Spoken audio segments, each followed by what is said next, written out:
Imaginez que nous puissions transférer de l'eau provenant d'autres corps célestes de notre système solaire jusqu'à la Terre. Chaque planète, tout comme certaines lunes, recèle sa propre variété singulière d'eau. Que se passerait-il si nous les vidions de leurs réserves? Explorons cette hypothèse. Commençons par Mars.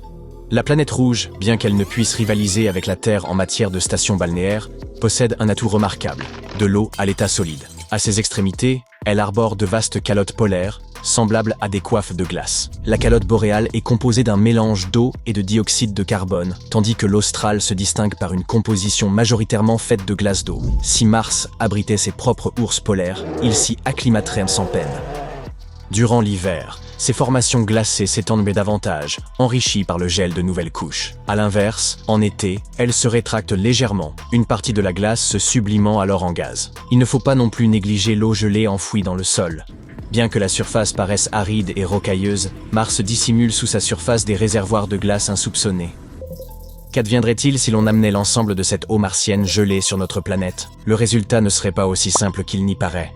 L'eau martienne diffère sensiblement de la nôtre. Elle contient des cristaux de glace enrichis en deutérium. Le deutérium, proche parent de l'hydrogène ordinaire, est légèrement plus massif et possède un neutron supplémentaire dans son noyau. Le fait est le suivant. La vie terrestre, qu'il s'agisse des végétaux, des animaux ou des créatures aquatiques, s'est progressivement adaptée à une eau abondante en hydrogène. L'eau martienne, alourdie par un excès de deutérium, pourrait s'apparenter à une boisson étrangère à leur métabolisme. Il est donc possible que plantes et les animaux adoptent des comportements inattendus, voire profondément altérés. L'eau martienne pourrait paraître trop dense aux plantes, comme si elle devait absorber un épais milkshake plutôt qu'un léger smoothie. Certaines gagneraient en vigueur et en taille, tandis que d'autres mettraient sans doute du temps à s'adapter à cette saveur inédite. Concernant les animaux, la situation devient nettement plus énigmatique. Les effets observés dépendraient de multiples facteurs, variables selon les espèces. Leur comportement pourrait être altéré. Alimentation différente en quantité et qualité, variation d'énergie, entre autres. Une eau riche en deutérium influencerait également leur développement, tout en augmentant leur vulnérabilité à diverses infections et maladies. Et qu'en est-il des poissons et de la vie aquatique? Leur processus métabolique pourrait subir des modifications notables, ralentir ou perdre en efficacité. Ils risqueraient également de faire face à de nombreuses pathologies et déséquilibres. L'ensemble de l'écosystème devrait probablement s'adapter à cette nouvelle eau. Il demeure difficile d'affirmer cela avec certitude, car aucune expérience comparable n'a été réalisée, mais cela serait fort désagréable pour ces créatures. L'introduction d'eau martienne sur Terre serait une expérience considérable.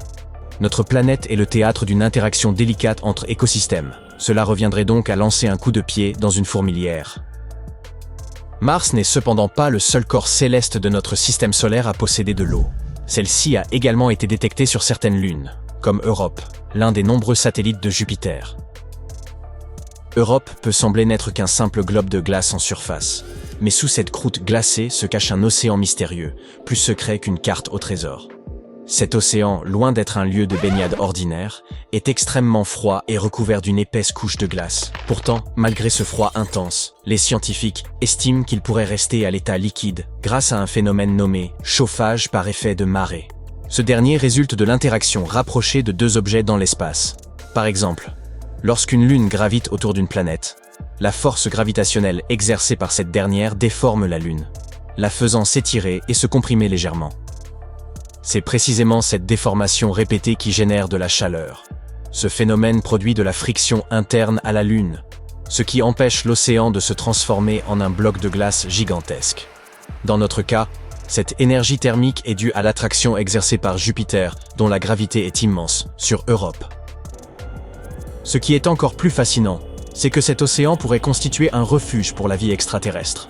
Nous savons en effet que certaines bactéries supportent des températures extrêmes sans sourciller. Par conséquent, où il y a de l'eau, il se pourrait qu'il y ait également de la vie. Mais ce n'est qu'une possibilité. Une autre lune dotée d'un océan glacé est Encelade, satellite de Saturne. Cette modeste lune impressionne par son manteau de glace étincelant, capable de réfléchir la lumière solaire avec l'éclat d'une boule disco-spatiale.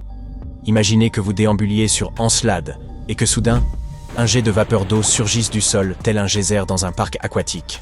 Ces geysers de glace fonctionnent comme des bombes à eau naturelle, projetant eau dans l'espace de l'eau mêlée à de minuscules cristaux de glace. Certains d'entre eux forment un anneau resplendissant autour de Saturne, nommé l'anneau E, qui ressemble à un bracelet façonné d'eau gelée. Plus d'une centaine de ces geysers ont été découverts sur Encelade. Vous vous demandez peut-être d'où provient toute cette eau? Eh bien, comme pour Europe, un océan caché s'étend sous la croûte glacée d'Encelade. Cet océan est si profond qu'on pourrait empiler plusieurs gratte-ciels les uns sur les autres sans jamais en atteindre le fond. Revenons toutefois à notre projet audacieux. Transporter sur Terre l'eau des océans secrets d'Europe et d'Encelade. Une telle entreprise provoquerait inévitablement un certain désordre. Ces eaux extraterrestres présentent des caractéristiques particulières, incompatibles avec celles de nos océans. L'eau d'Europe pourrait être légèrement salée et enrichie en minéraux, comparable à une eau thermale de luxe. Quant à l'eau projetée par les geysers d'Encelade, elle pourrait être extrêmement pétillante et contenir également du sel. Cette idée n'est pas déplaisante en soi, mais nous ignorons encore quelles autres substances pourraient en s'y trouver. Ainsi, tout comme avec l'eau martienne, notre vie marine pourrait s'adapter à ces nouvelles compositions. Certaines espèces pourraient apprécier ces eaux inédites et prospérer, tandis que d'autres rencontreraient sans doute des difficultés notables. Avant de pouvoir affirmer avec certitude les effets de ces eaux, il convient d'étudier ces deux lunes plus en détail. Mais tous ces corps célestes possèdent une eau proche de celle de la Terre. Qu'en est-il d'une autre lune de Saturne, Titan par exemple? Titan est un univers à part, fait de mer et de lacs, mais très différent de ceux de notre planète. Ces étendues sont remplies d'éthane et de méthane, des hydrocarbures comparables aux carburants contenus dans le réservoir d'une voiture. Eh oui, ces lacs constituent de véritables bassins de carburant. Titan détient même bien plus de ce combustible que la Terre ne possède de pétrole et de gaz réunis.